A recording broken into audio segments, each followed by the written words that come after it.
Gear డిప్పి ఇవి selector పిన్లు, ఇవి సెలెక్టర్ బుషులు చిన్నవి ఉంటాయి కదా, సెలెక్టర్ బుషులు.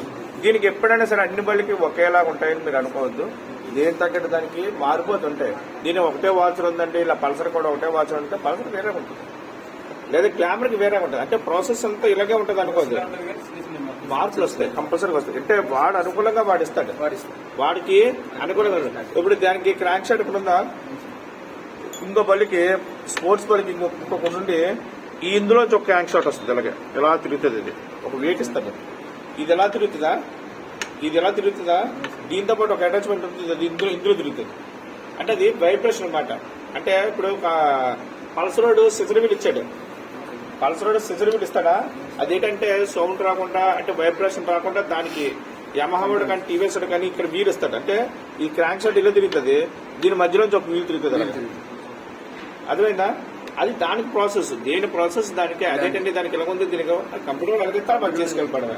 ఇప్పుడు ఇవేంటి, ఇది గేర్ డిబ్బి, ఇవి సెలెక్టర్ పిన్లు, సెలెక్టర్ బుషులు. అర్థమైందా? మనం తీయాలి అనుకుంటే బాబు అడగండి, పంపించేస్తాను. ఏంటి ఏవి పోవరా, 99% ఏం పోవు. మనకి పోయిదల్లా క్రాంక్ షాఫ్ట్ ఒకటే, మనకి పోయిదల్లా క్రాంక్ షాఫ్ట్. ఈ బేరింగ్లు పోయినా, ఈ వీలు పోయినా, మన పిన్ను బేరింగ్ రాట వేయించామా అంతే. అంత బేగా దీనికి కూడా ఏవి పోయే అవకాశం, ఇవి పోవు అంత బేగాన, ఇవి అంత బేగా పోవు. ఇవి కూడా పోయే అవకాశాలు అరిదే. పోయలేదు అసలు. స్కూటీకి ఎప్పాం, దీనికి ఎప్పాం. స్కూటీకి అయితే బోర్ చేస్తే ఇంజిన్ తీసి పక్కన పెడతాం, ఇంజిన్ తీసి పక్కనెట్టి ఇప్పుతాం. క్రాంక్ షాట్ ఇంజిన్ అన్నది మీరు సంవత్సరంలో ఒక బండి తాగడం కష్టం, కంపల్సరీగా మీరు చెక్ చేసినప్పుడు వాచ్లు దేనికి ఎలాగున్నాయో చెక్ చేసుకోండి.